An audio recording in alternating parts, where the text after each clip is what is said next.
100 million gazillion years ago, a long time ago, probably before most of your listeners were even born, I was a gladiator. So not quite as far back as the Roman times, but almost feels like it. It was a huge 90s TV, cult TV Saturday night show. If you haven't seen it, Google it because it's everywhere. So that was, prior to that, I was in international sport. So I'd done, as a gymnast, and then went on to do something called competitive aerobics. Again, Google it, you'll have never seen it. So that toured me all over the world, which was amazing. And then I got auditioned for Gladiators. So I did that for about 5 years. And then from that, obviously, lots of spin-offs from doing that, which is amazing. So we do Panto, which is really fun.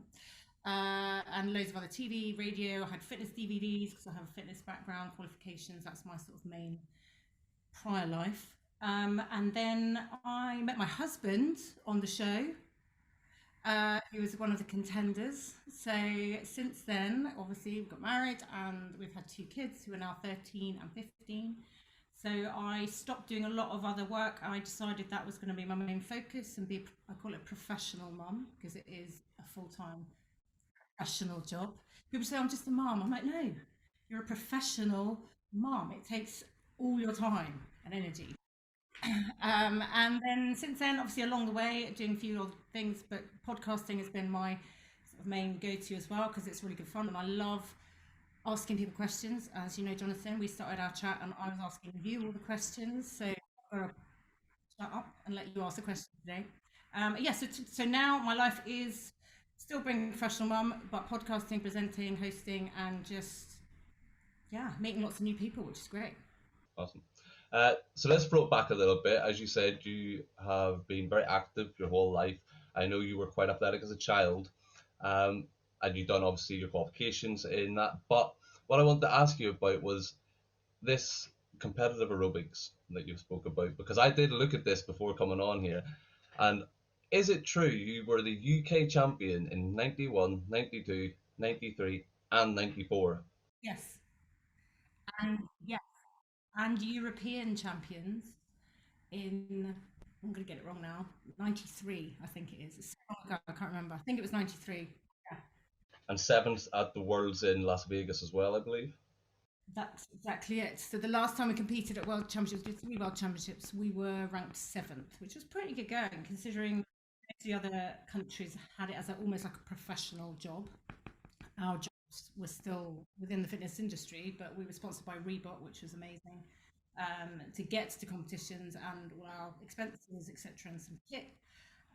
But the rest of the time, all our rehearsal time, our coaching, that wasn't paid for. So yeah, I'm pretty proud of that actually, to be 7th in the world. That's awesome. At the time you were doing that, what were you actually working as? What was paying the bills, so to speak? Well, still within the fitness industry. So I was teaching group classes, aerobics classes, variations of the theme, and doing some personal training. That was primarily, 99% of the time, and the rest of the time was training.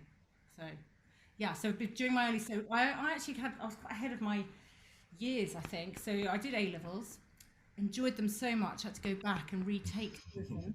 They were so much fun. I spent a lot of time. So I did professional sport, not professional sport. I did high level sport until I was about 15, and then I got glandular fever, which sort of really wiped me out. So I found it really hard to get back into, high level training and competing. So, and then you hit 16, 17, and the clubbing years. Yep. Pull you in, which alcohol takes its toll. Oh, yeah, not so much alcohol actually, and a lot of my friends, yes, absolutely. But I think because I've been so, I used to drive everywhere, but my friends loved it because I used to just drive them. I used to just like clubbing for the dancing because that was just in my day, like 100%. I'd go to a club with my friends, they'd go off and do whatever they do.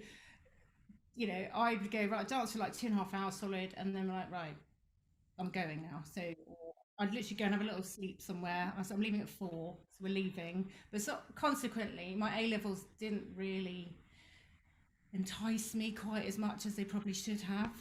I just found it all a bit dull, really, sitting around and sitting still in lessons, and it just wasn't active enough. And A levels are quite intense. We're doing like 3 subjects, so it's just. Anyway, I think that was just me at that time. But what it did for me, I think, was great. It gave me like a reset button. So I got all that out of my system for a couple of years. doing clubbing, not doing schoolwork, obviously, sleeping, whatever. And then at 18, whilst I was retaking two of my A levels, I got my art one, which was good. Didn't take a lot of brain processing for that one. That was okay.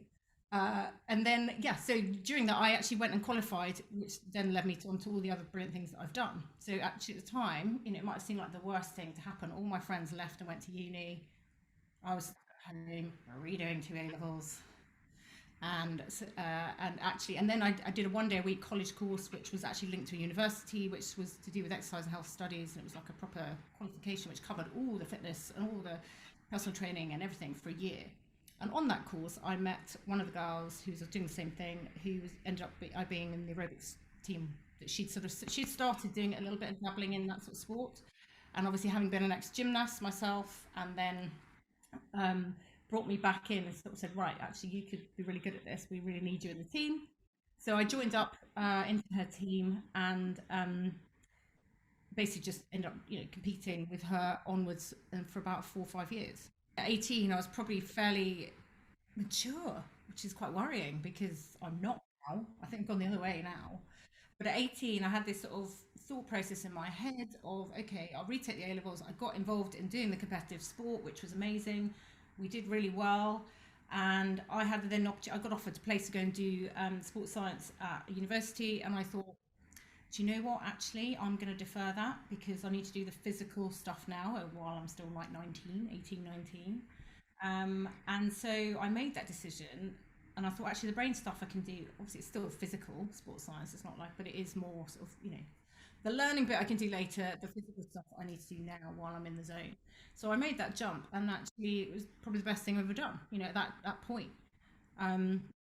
Because obviously from doing that, I did the competitive aerobics, which then led on to being spotted and invited to come and audition for Gladiators. I actually got asked to do it for the very first series, but we just qualified to go to Las Vegas for our first World Championships. And I thought, and I'd seen American Gladiators, and I thought it was really cheesy and really awful. And I thought, that's never going to... Well, but TV back then, late 80s, early 90s, was really safe and sensible. We weren't like that, woo! Yeah! Like WWF hadn't arrived. It was like old, I'm talking a long time ago, nearly 30 years, well, maybe more years ago. It was really different. And then obviously it made a massive turn, and Gladiators came on, and it was a massive hit. I'd still carried on competing. Jet, who was one of the original girl gladiators, she was competing aerobics at the same time. She'd put me forward for the audition because they were looking for some other girls similar to her. And I said to her, look, I'm not going to do it. I'm going to go to Las Vegas, because who doesn't want to go to Las Vegas anyway? And by then, all my friends who'd gone to university were doing exams, and I was like that, off to Las Vegas, see you later. Get exams, whereas when they first went, I was really jealous because obviously they were just in freshers week continuously for like 6 months, and I was just like that. But so it worked out in my favor, and actually I do, not in like sort of you must do this type of thing, but I have taught a lot of teenage girls in schools and things, and I do say to them, look, really if you can focus for that really short period of time, don't do what I did. But if you get an opportunity, it's not the be all and end all to have to go to university, normal pattern of life. Yes, it's important if that is important to you. But if it's something you just have that sixth sense is just not right for you, there are many other opportunities and ways to go than just that normal academic route. Have different skills for different things. I'm okay. I'm sort of middle of the road academically. I'm not a complete bottom of the pile, but I'm definitely not up there. But I have a lot of other skills that I think that are much more that you can't necessarily teach. And if you have those skills, people skills, communication skills are massively important. And that's something my husband and I both really home into our kids and try and encourage them to do. Because if you can speak and communicate with people, it helps you get on in life. Whatever you want to take. If you can compute, it doesn't mean you have to be in front of the camera presenting and being, showbiz all the time. But just being able to communicate with people on a level and different types of people is a really important thing. So that's what especially I talk.